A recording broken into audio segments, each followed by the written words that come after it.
Hey, welcome to Men on Everything, our show where we talk about everything. I'm Tony Scott. In New York City is Mark Clark, and he's back. And of course, Troy Johnson from Washington, D.C. Fellas, what's going on? Hola. Man, can't call it, Tony.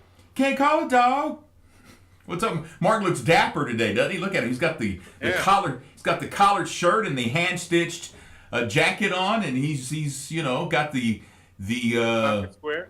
the pocket square going, man. And it's. Well, it was a celebration to be back, gentlemen. I missed you guys. Oh, well, thank you, man. But you know what? This is the funniest show on television, though. I'll tell you. It's funny when you find yourself cracking up out loud, which is great. It's a great feeling. I know those guys, So. Oh, okay. Yeah. Well, Oh, So you haven't been on, but you've been watching. I've been watching. I had a computer issue and a time issue. That's those two will take you out of the game, man. Right. Well, there's been some things going on, man. Yesterday we found out about Darren Dion Van, who is in Indiana, who says he messed up by killing a woman, and then he confessed and took police to like 7 bodies total.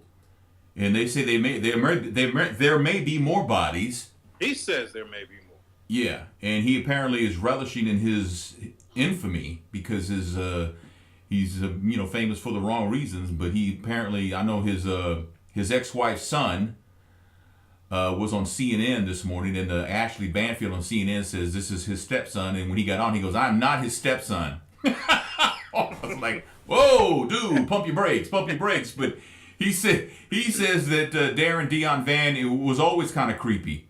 Mm. He said that he talked to himself all the time, but the thing that made it creepy is he would also answer himself. Because usually when people talk, we all talk to ourselves at one point, but we never answer ourselves. That's because they say when you answer yourself, that's when you have a problem. And he says he answered himself. He was just weird that way, and Too bad. Too bad he didn't kill himself. yeah, well, yeah. We don't answer ourselves because we know we're not gonna like what we hear. And that's usually the case, man. So you got that going on. Then I got this story in Connecticut about another guy he's actually in prison for murder, and he's suing because he wants the prison to let him have his pornography. He says it violates his constitutional rights. He's doing 50 years, so he's not going to be out anytime soon. His name is Dwight Pink Jr. Why do they call him Pink? I don't know. But they're trying to find out in prison. which automatically says you will be getting enough porn in prison. Well, yeah, but As he an wants actor. to. He don't want to participate. He wants to look at it. So, but you know what? I remember when I was a kid. My father used to tell me, prisoners don't have any rights. You don't get rights in prison. It's hard time. Tony, it's so funny. You said that, and I was I was walking in New York, and I thought about, is it a generational thing where our parents, like, there's certain things you did that took away your rights, right? Like, again, now you go to prison, you don't have a say. I saw a homeless guy. He was smoking and had some coffee. And I was like, my first thought, and I'm like, where does this come from? When I see that, it's almost like, again, how we're raised is, you can't be asking me for something and you have something. It's almost like, but I was like, where did that principle come from? I guess it's our parents. Is that how they raised us? Yeah, there's If you're sick, you can't be watching TV and having fun at home. No. Be up in the bed, covered in some type of medical whatever. Liniment oil. You can't talk to nobody. You can't be walking around, No. right? Playing outside. So I guess it was generational.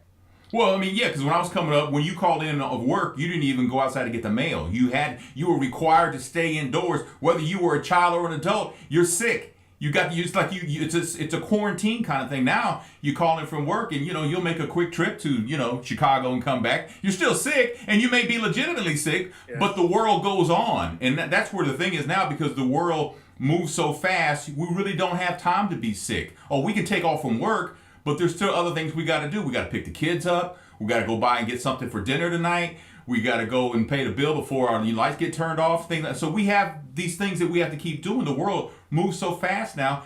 We don't even have time to take all our vacation anymore. Wow. You saw some lightning outside. Oh, you ain't watching TV. You ain't doing nothing. And get off the telephone too. Yeah. You are sitting in the dark. Yeah. Yeah. Well, things have changed, and this is a completely different track, but it reminds me of something interesting about this. There was an attorney who represents death row inmates around the country, and he's gotten people off of death row who were wrongly convicted, and we know that's been the case. And anyway, he was relaying this story on NPR about a conversation he had with one of his clients who did go to the death chamber. And he said, this guy said to him, I got up today. They asked me what I wanted for breakfast. They asked me what I wanted for lunch. They asked me if I, wanted to talk to anybody, need paper for final letters and all this stuff. He said he had more people ask him if he needed help in the last 14 hours of his life than he had his entire life. It was like, damn. Yeah. You go into the big prison in the sky. I guess things change, but the way, where are we compassionate enough with people? Are we not? I'm not trying to go on the kumbaya moment, but it's interesting, how a serial killer, for example, can walk in our midst and function just like an everyday human being. At the same time, when at night they're out running across Hammond, Indiana, killing people. Right. So obviously there's some gray area either way. We're not compassionate. We don't pay attention enough to some people, and then on the other hand, we need to pay more attention to people and see what's really going on with them. I think we're in that transitional thing because, like I said, when I was a kid, it was you broke the law, you went to jail, that was it. Yeah. You might get parole depending on what mood the judge was in that day. And that's how it was. Yeah. I have an uncle who was riding in a car back, this is in the 50s, with a guy who had 2 marijuana joints under his car mat, and my uncle didn't even know that it was in there. He didn't even know the dude smoked weed. They got pulled over. My uncle did 7 years, man. Damn. My uncle did 7 years for that, and he never and he didn't smoke weed. He didn't know the dude smoked weed. He didn't know the weed was in the car. It was only 2 joints. He did 7 years in prison for that. Now, you transition over the course of time. Well, maybe he shouldn't go to jail for that, right? Man, well, you know what? It's his first time. Yeah, but he killed somebody. Yeah, but he didn't mean to. He was driving. He was drunk. His girlfriend had left him, so he drove. But he still got behind the wheel. Yeah, but it's his first time. We're gonna put, and that's how we are. We become a nation of excuses. You can say a world. Oscar Pistorius got 5 years. He wasn't convicted of murdering his wife, but he was, convicted of, or not wife, but girlfriend, but aggravated manslaughter. So he's going to get 5 years, and they say in 10 months he could be under house arrest in South Africa. Yeah. I think that's ridiculous. He didn't have a leg to stand on that case.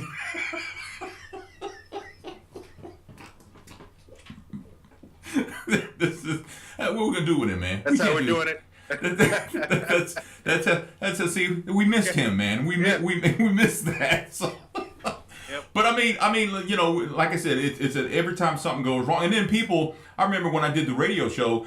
I don't know how it is. We're in New York State or in the D.C. area. I don't know what the law is, but here in Missouri, if you 2 guys are in a car and Troy shoots and kills me, you get charged with murder too, Mark.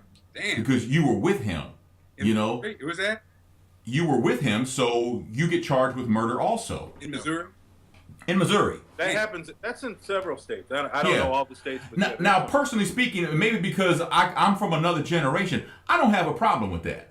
That doesn't bother me at all. Well, people from my generation will say, shouldn't have been in the car. Yeah.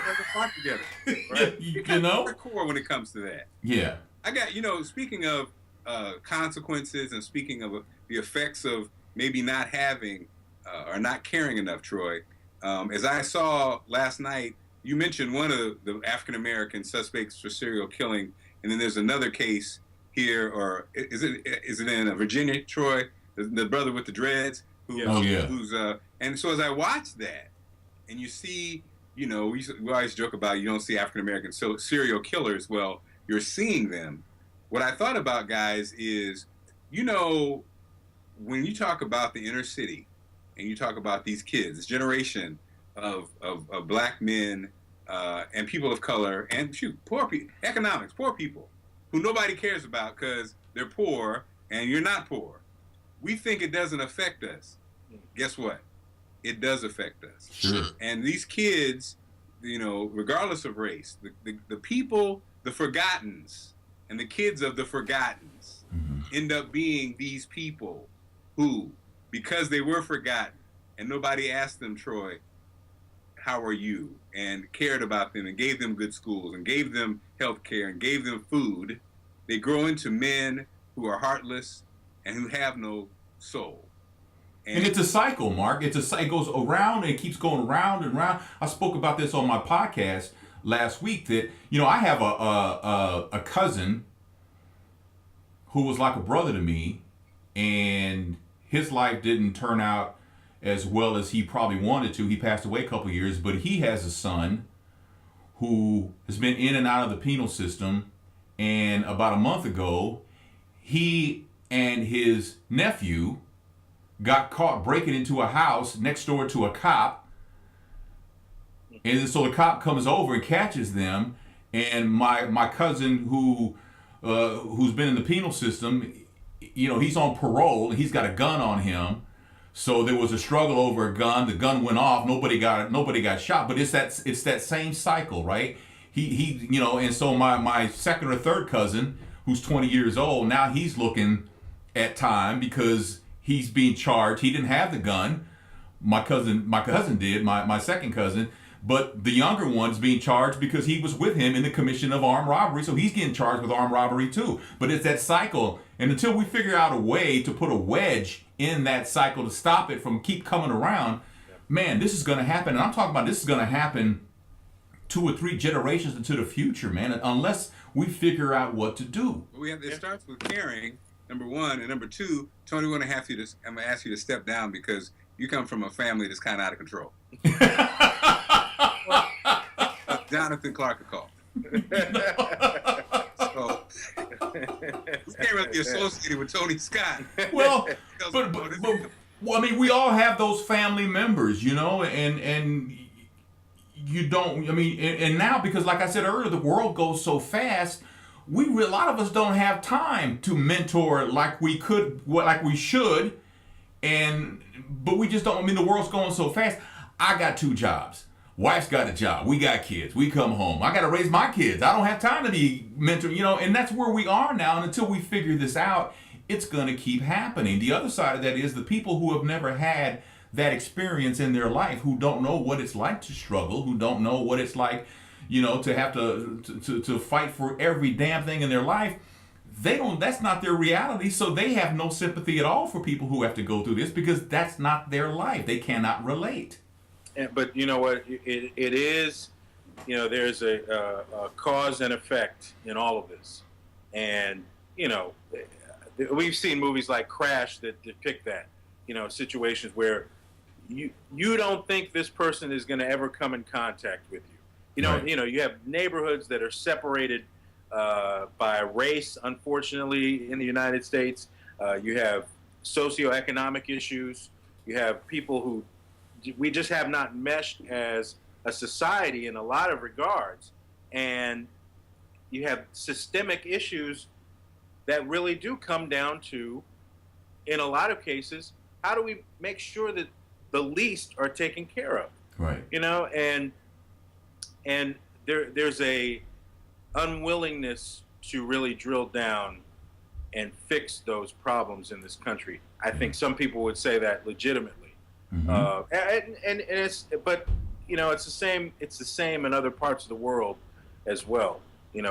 We just have a disconnect from suffering from each other as world citizens. India has a caste system. So and it's been around for thousands of years. So there are people that are subjugated because they are outsiders, and I mean they've been working to try to correct those things, but you're talking about policy that's been used in that part of the world for 1,000 years. It's kind of hard to fix that in 2 decades. Yeah, that's true. There's a lot of truth to that. You are Patel. Patel will not work here. Stop it. Shonda Rhimes went off on one of her Twitter followers because the Twitter follower says, a lot of gay sex on who on Scandal and How to Get Away with Murder. What's up with that? And Shonda was like, it's not gay sex. It's just two people loving each other. It's not gay sex. And there again, though, I think there's you have people who are just uncomfortable with it, and to some degree, I'm in that because I wasn't. That's not my life. Mm-hmm. And then when you see it on television, it's like, whoa. And then when you see like two guys as a man, that just looks awkward to me. But I won't say it's awkward if I see two women going at it like that. And that's probably because I'm a guy. And Tony, we need to clarify. You got to say it's not my life anymore. San Francisco. You can't keep nothing off the air, can you? Just can't do anything. Shonda tweeted to this person, there are no gay scenes, there are scenes with people in them. And she says, if you are suddenly discovering that Shondaland shows have scenes involving people who are gay, you are late to the party. If you use the phrase gay scenes, you are not only late to the party, but also not invited to the party. By Felicia. Well, this is Shonda Rhimes in her tweets last night. I love you all, tweeples, but even the ones who still need to grow. And remember that at some point, someone discriminated against you, too. Damn, Bye Felicia. You got the Bye Felicia in there? Put the Bye Felicia in there, man. Shonda's hip. Go ahead, bro. But I you know what? And the thing is, like, my father used to always say, I don't understand the gay thing. He says, but that's not me. He says, it's not for me to understand. I'm supposed to love everybody. So... it's not for me to understand. I don't get it. He goes, I'll never get it. But he said, but I'm old. Damn. Props to Pops, man. And so with that open. and so the head with a bat, Tony. but and that's where I think like the world is transitioning. Because it wasn't that long ago that there was no way that any state in the union would pass a law that would say, gay people can get married. And even though they did, those laws are being overturned, one after the other being overturned. But, 10, 15 years ago, people would be outraged and would be like, how can we fix this? And now we're like, yeah, whatever, fine. Let's move on to something else. So I think on some things we're transitioning, but I think one thing we haven't transitioned is race. And it's funny when you say that, Tony.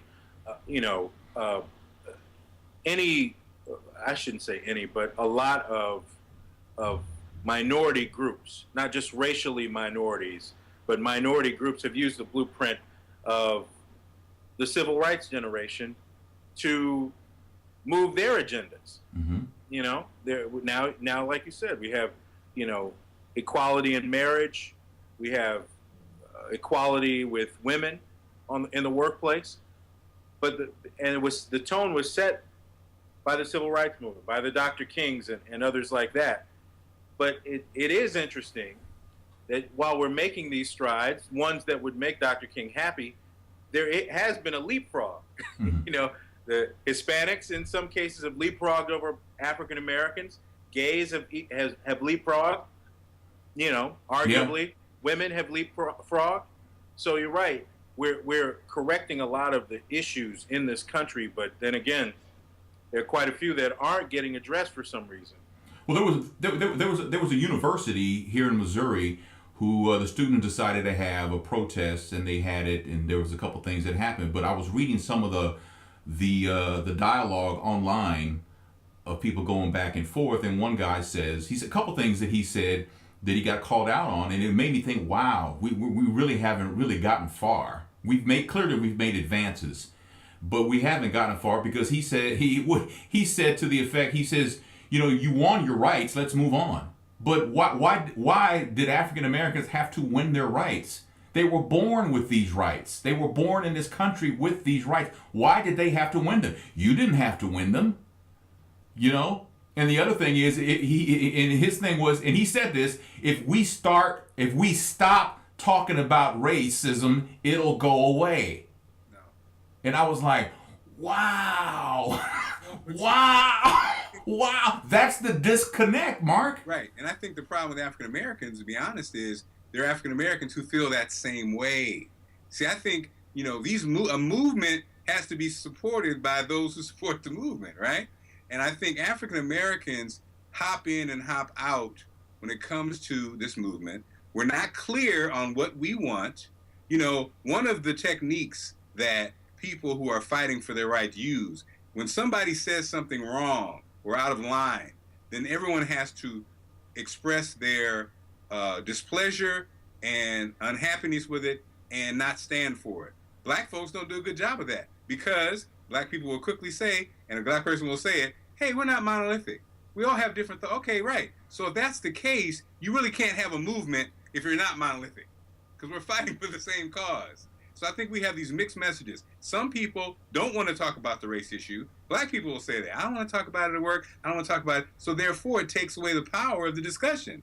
And so then when something crazy does happen, people finally kind of want to say, So I think that's one of the problems. Like you said, Troy, the leapfrogging is there. Let's say the gay movement, for example. If somebody says something crazy, best believe there's a barrage of social media energy and people stepping forward. And, and so that's why then when that happens, the people who say those things are almost warned that you can't do it. I think with us, with African Americans specifically, there's a whole bunch of different views, and therefore it weakens the movement. And so I think that's really what it is, So like right now, you can't really get black folks on one page on a list of 5 things that they really want to see as far as the culture being respected as African Americans. You just can't, I think you could if you ask that question, pose that question for the gay movement, I think it's pretty clear what the goals are, Is it because because black folks can't get together on these things, or is it because the list is so long and they're trying to get it down to 5 is impossible? Well, you just have people. I think Mark kind of said it very well. People, you don't have to be monolithic, but it might be important to coalesce around certain things. Can we all agree on this? Can we all agree on key issues that we think as a people that we can agree on? Now, there's a whole world of other issues on the table, but 1, 2, 3, 4, 5 maybe. Can we all just get on board on this? Mm-hmm. And that's been problematic because you don't have, who's the leader? And in situations where there isn't a leader and there is not a leader needed, you don't have people stepping up and taking on the charge. I had a meeting. I went to a press conference with AARP yesterday, focused on black issues, black and Latino issues for AARP. And so one of the stats was 50-plus-year-old African Americans control $15 billion annually in New York. Wow. What? $15 billion annually in New York. And again, but no connection, no movement, that's a lot of money. I was just thinking, guys, like y'all know, I'm Mr. Conspiracy, right? But when you look at African Americans, people of color, groups of people in cities and things, racism or race, if that $15 billion walked away from New York would be devastated, right? Yeah. So there's very intricate games that are played with race that we aren't aware of, that we buy into each and every day. I thought about you, Troy. That block, that's the other part. That's like 70% of the voters too. 50 to 64-year-olds. So they were saying that what hurts is, and that's across the board. So in general, like 75% of the votes come from like that 50-plus group. The young people aren't participating, right? Right. But if you break down just the African American part and all that clout that you could wave around, if you've only voted, it could really make a difference. So because we don't have a voice, or we're not connected together with concerns, then we just waste that power. and there's a, that's not by, that's by design. That's by design. By design, it's also co-opted too, because there are people. Since you want to go conspiracy theory, this is not even conspiracy theory. We know that there are people in the community who do know about that power, exactly. And they usurp the power. Yep. Because they either don't disseminate information, and that could be a city alderman, it could be an elected official, it could be a community person. I mean, and this happens in all kinds of cities, not just New York City. But those people are, not the big cog in the wheel. They're a small gatekeeper. But let's say you're a community leader that has a couple of high rises that have, 15, 20,000 older Americans living in it, and some other people in your community, and you're not getting information out to them, or you're not telling them that they could have a community meeting with the mayor or with somebody else. That's what happens. It's not just us, because we generally elect people, and this is for anybody. We're supposed to elect people and have people that represent our interests on a daily basis. Going back to what we talked about originally, because Tony's got to pick up the kids, because Mark has to work 3 jobs, because Troy has to commute back and forth to work. So there are people that are supposed to be doing those things, but oftentimes they aren't. And we've heard those stories too. Yeah. Well, how come these dollars haven't gone to this community center? And if the dollars aren't going to the community center, then the old folks can't come down and play chess. They can't have a meeting together. They can't do whatever the case may be. It's failure. And we've settled for less in many cases. And then you see some communities that are super served because you have people that volunteer, you have people that have time on their hands that also hold folks accountable, and they get what they're supposed to get. Yeah. Because all this comes back to the fact that, let's even put it this way, if you don't participate in the process, let's say as a community leader or you're in tune with all the issues, you know what? You got some of this though, don't you? Mm-hmm. And this goes... Hey! But the reason why I say that is because it's a 10. Yeah. Young man. The reason why I say that is because you're paying tax. You're paying taxes. So your money is supposed to go back into the greater good, into the community. That's what the taxes are for. Right, yeah. Well, I was reading also, and a lot of people are not happy that L'Oreal bought Carol's daughter. Mm-hmm. I saw that. Carol's daughter. Yeah, the hair care company and stuff. That Black-owned business. Yeah. They're not happy? They're not happy because, they're saying, here's another black company sold out to a white company. Someone else says, I'll never buy Carol's products or Carol's daughter's products again. And it's like, well, why? Capitalism. Yeah, I mean, that's the game in this country. That's what happens. Did you quit watching BET when Bob Johnson sold his company?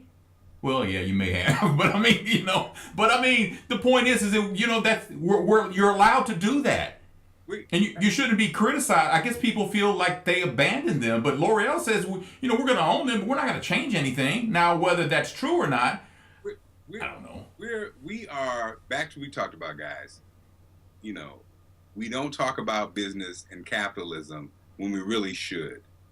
The end game. When she made these products over her stove and sold them out of her home, her end game, her beginning game was, I like doing this, I have a great product, people seem to like it, right? Then when you open a business, your goal in business is to make money. Mm-hmm. And I think we have this community model that is broken. You got to have money to fund the community. So we can't look at business as bad, And the irony to me is those same people, when's the last time they bought a product from Carol's daughter? Were they there when she needed startup money and startup capital? I don't know. But I'll just say that we mix these conversations all the time. If it's Tyler Perry's movie, if it's Carol's daughter's product, if it's BET, we mix the conversation, and we really got to get down to the business. And then what's the end game of it? The end game of business is making money. The end game of serving the community is serving the community. They're two different animals. We somehow get it all twisted around. I think we're just misguided. Well, That's a good point. I think because you have examples of companies, you know, theoretically that did not quote unquote sell out. They kept it in house. They continue to run it. Maybe that's not the way business.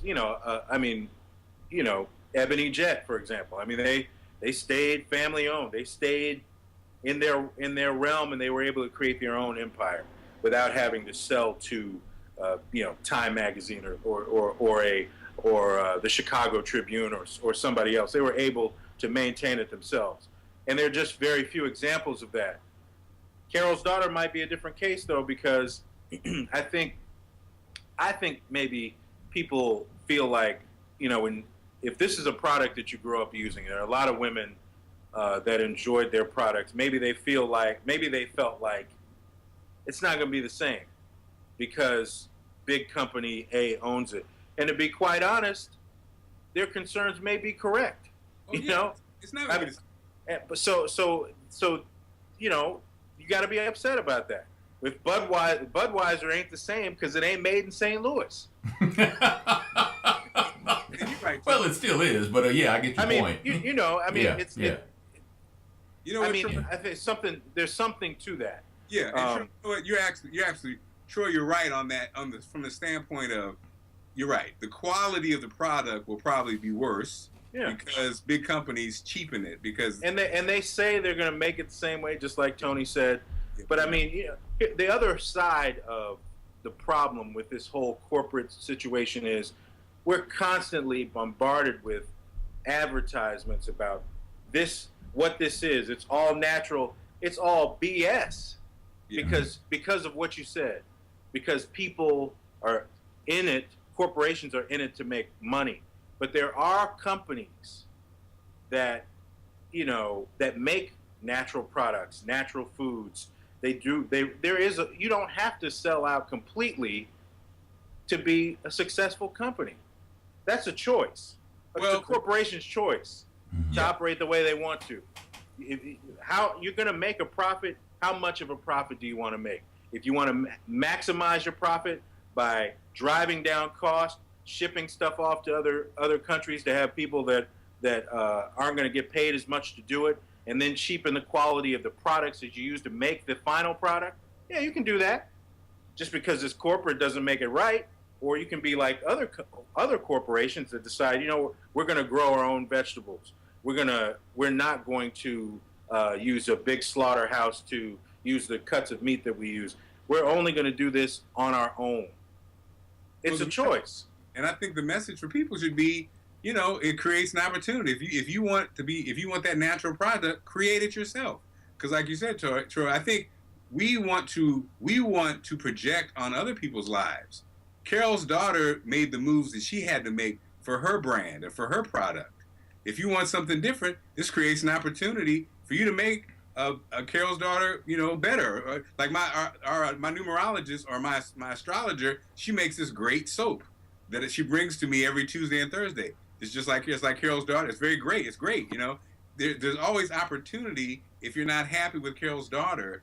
But we can't. I think black folks, we try to project our own happiness and displeasure on other people's stuff. That's her stuff. That's her decision. Like you said, Troy, she could take the money that she made from this deal, and the sky's the limit. Who knows what she wants to do, what the end game is? It'd be she like might come up with something else. It'd be like Oprah. If Oprah had a local show that was really popular, and then the network wanted to do it, and she's like, no, I don't want to leave Chicago. You know what I mean? Mm-hmm. That's the whole purpose of capitalism. And I think we have this kind of a love affair or kind of pie in the sky view. And like you said, Troy, if somebody's not doing something quality-wise the right way, you can always do it yourself. And that's the message I think we should push more so than hopping on somebody who decided to make a bigger deal, I think we kind of, we're reactionary as opposed to proactive. Well, we like to beat people up. Exactly. We enjoy that. We've become a nation of haters. we like, it's easy to hate. It's easy to hate. I mean, it's easy to criticize. The United Hates of America.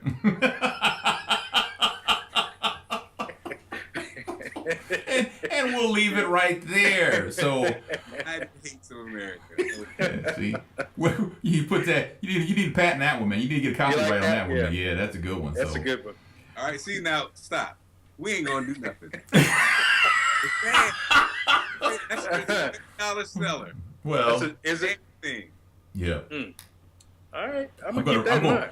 I'm going to register that domain right now. So, yeah, like I can pay for that. So, we're going to wrap up here. We're at about a little over 35 minutes. So, appreciate you watching. We're also doing on.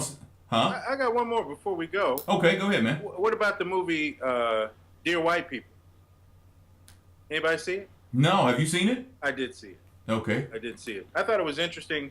You know, we're having these dialogues about race in America, and this one is cerebral.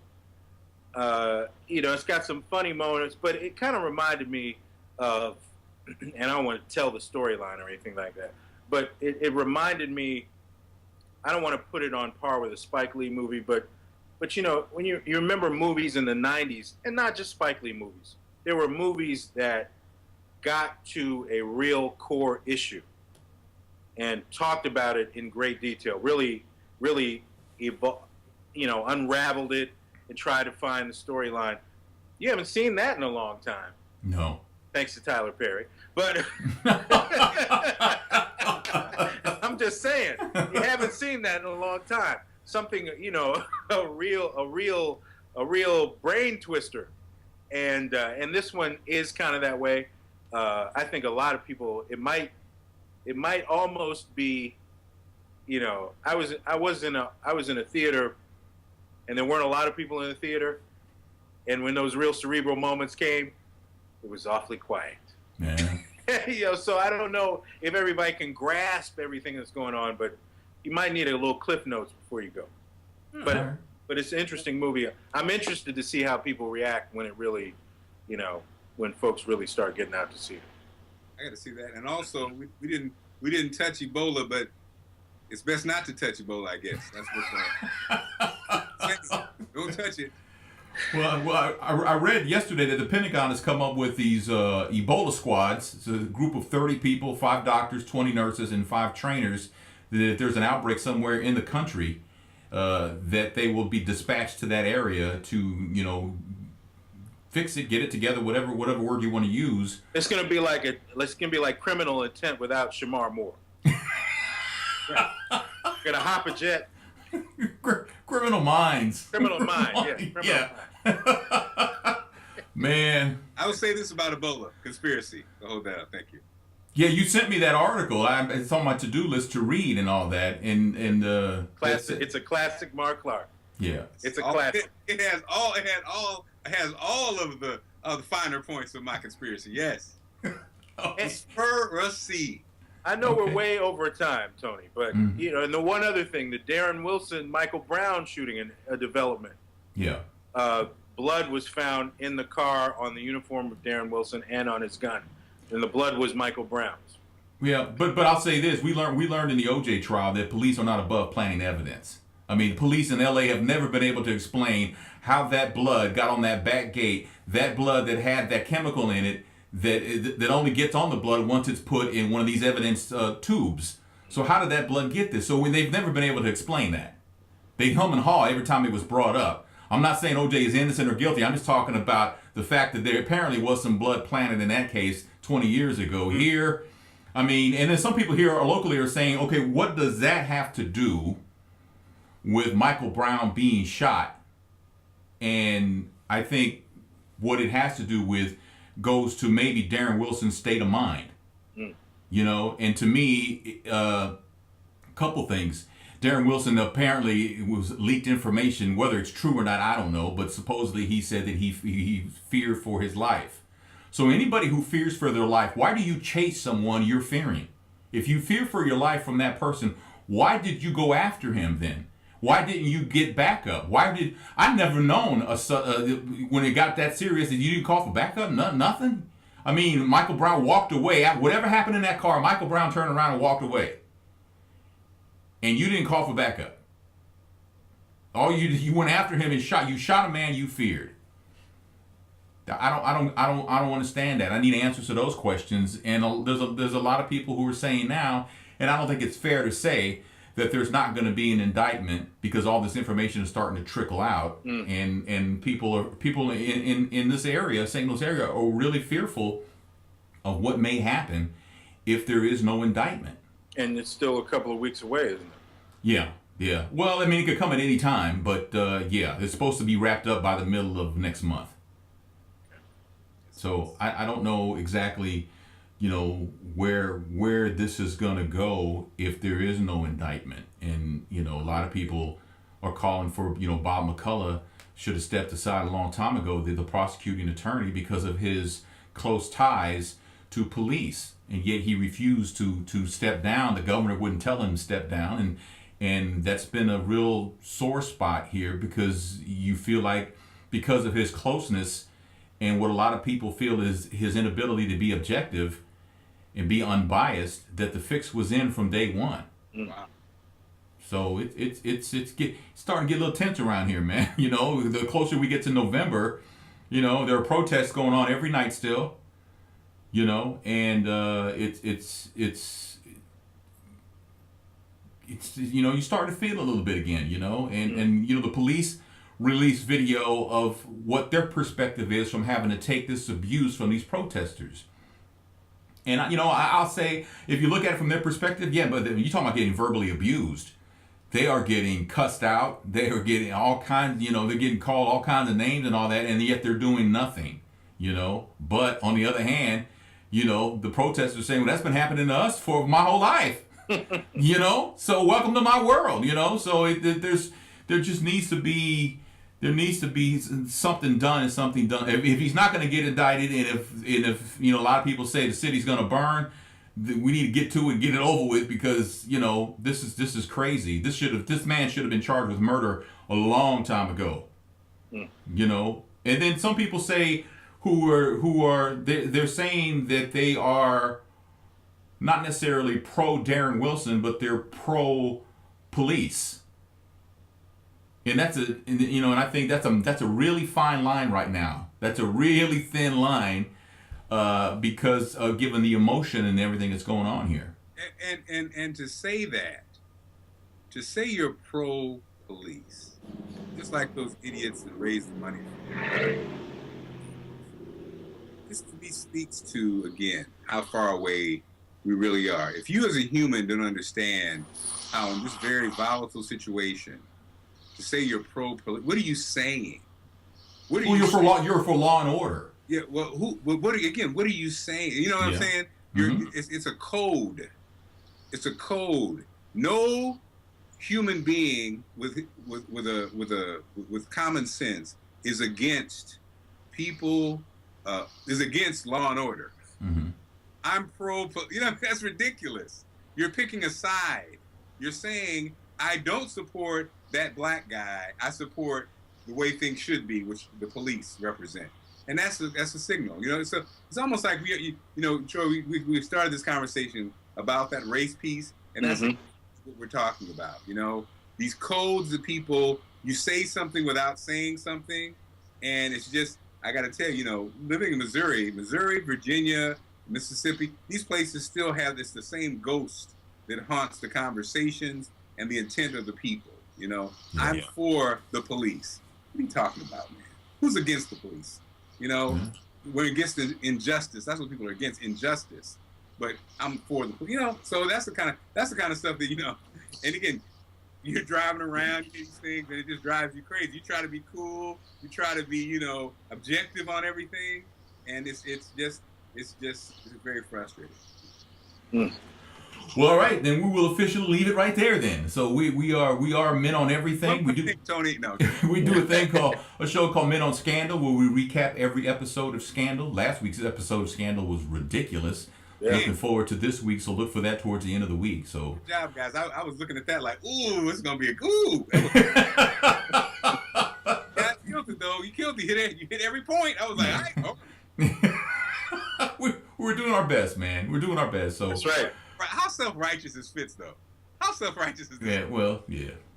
That's true. Yes, he is. Yes, but we'll get into it.